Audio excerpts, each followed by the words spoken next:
সূরা ইখলাস বা কুল হু আল্লাহর সূরা কয়বার পড়লে কি ফজিলত কি লাভ, আজকে এমন একটি আমলের কথা আপনাদেরকে জানাবো যে আমলের দ্বারা আপনার জন্য জান্নাতে আল্লাহ প্রাসাদ নির্মাণ করবে, বাড়ি নির্মাণ করবে, রিজিকের দরজা খুলে যাবে, রহমতের দরজা আল্লাহ খুলে দিবে, আপনার ওপর থেকে গজবের দরজা বন্ধ হয়ে যাবে। আমলটি কুল হু আল্লাহ সূরা দিয়ে করতে হবে, খুবই সহজ। শুধু নিয়ম জানলে আমরা সবাই আমলটি করতে পারবো। তো আজকের ভিডিওতে সম্পূর্ণ নিয়ম জানাবো। অনুরোধ করব সম্পূর্ণ নিয়ম জানতে ভিডিওটি না টেনে শেষ পর্যন্ত দেখার জন্য।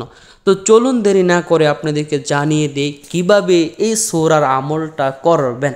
তার আগে ছোট্ট একটা অনুরোধ থাকবে, আপনি যদি আমাদের এই চ্যানেলে নতুন এসে থাকেন দয়া করে চ্যানেলটি এখনই সাবস্ক্রাইব করে দেন, যাতে নতুন নতুন ভিডিওগুলো সবার আগে আপনার কাছে পৌঁছে যায়।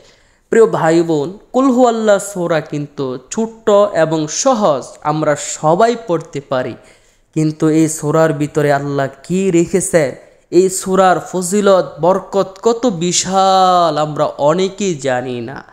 আল্লাহ রাসূল সাল্লাল্লাহু আলাইহি ওয়াসাল্লাম বলেন, কুল হু আল্লাহর সূরা এমন একটি সূরা যে সূরাটা যদি কোনো বান্দা 3 বার পড়ে, 3 বার পড়তে হয়তো 2 মিনিট সময়ও লাগবে না।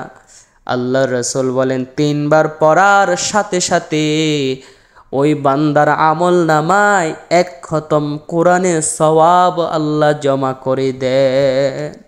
অন্য হাদিসে আল্লাহ রাসূল বলেন, যে ব্যক্তি দিনে অথবা রাতে কুল হু আল্লাহ সূরাটা 10 বার তেলাওয়াত করতে পারে, পাঠকারীর জন্য আল্লাহ তাআলা জান্নাতের ভিতরে একটা প্রাসাদ, একটা বালাখানা তৈরি করে দেন। অন্য জায়গায় আসছে, যে ব্যক্তি অজু সহকারে 200 বার কুল হু আল্লাহ সূরা পাঠ করবে, তার জন্য আল্লাহ তাআলা 300 গজবের দরজা বন্ধ করে দেন, তার জন্য 300 রহমতের দরজা চালু করে দেন, তার জন্য 300 রিজিকের দরজা আল্লাহ চালু করে দেন।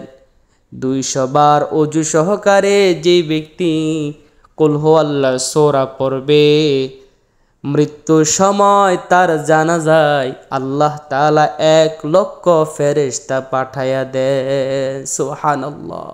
200 বার যদি কেউ পড়ে, মৃত্যুর সময় তার জানাজায় 1 লক্ষ ফেরেশতা উপস্থিত হবে।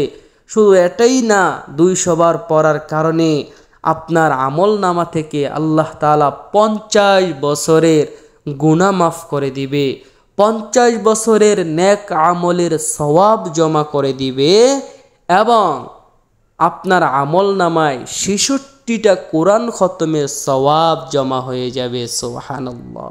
শুধু তাই না, এই সূরা পাঠ করার ফজিলত কত বেশি দেখেন। একবার আল্লাহ রাসূলের সাথে জিবরাইল আলাইহিস সালাম বসে আছে। জিবরাইল আলাইহিস সালাম নবীকে বলতেছে, ইয়া রাসূলুল্লাহ, ওই যে দেখেন আপনার সাহাবী আবু যর গিফারি হেঁটে হেঁটে যায়। আল্লাহ রাসূল বলেন, জিবরাইল ভাই, আমার সাহাবী আবু যর গিফারিকে তুমি কিভাবে চিনো? এমনি জিবরাইল ডাক দিয়া বলেন, ইয়া রাসূলুল্লাহ, আপনার সাহাবী আবু যর গিফারিকে শুধুমাত্র আমি জিবরাইল চিনি তা নয়, আসমানে আল্লাহর যত ফেরেশতা থাকে সবাই আবু যর গিফারিকে চিনে। আল্লাহ রাসূল বলেন, কি কারণে আবু যর গিফারির এত সম্মান বেড়েছে?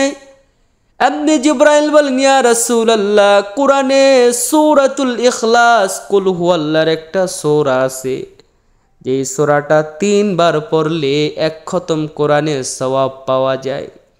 আপনার সাহাবী আবু যর গিফারি ওই সূরাটা এত বেশি বেশি তেলাওয়াত করে, ওর আমল নামায় এত বেশি কোরআন খতমের সওয়াব রয়েছে, যা আপনার বড় বড় সাহাবায়ে কেরামের আমল নামায় নাই। সুবহানাল্লাহ। ছোট্ট একটা সূরা, সহজ একটি সূরা পড়ার দ্বারা দেখেন বান্দার দাম আল্লাহর কাছে, আসমানের ফেরেশতার কাছে কত বেশি বেড়ে যায়। তো প্রিয় ভাই বোন, এই আমল কিন্তু আমরা চাইলে সবাই করতে পারবো। রাতে দিনে মিলে 10 বার 200 বার পড়তে আর কত সময় লাগে? এই আমলটি যদি আমরা করতে পারি, যতগুলো ফজিলতের কথা বলেছি এই সব আল্লাহ তাআলা আপনাকে দান করবে। আল্লাহ তাআলা আমাদের সবাইকে আমল করা তৌফিক দান করুক। কমেন্টে সবাই আমিন লিখবেন। ভিডিওটিতে অবশ্যই একটি লাইক দিবেন, আর অনুরোধ করব একটা শেয়ার করে দিবেন। আপনার একটা শেয়ারে যত মানুষ ভিডিওটা দেখে আমল করবে, আপনিও সমান সমান সওয়াব পেয়ে যাবেন।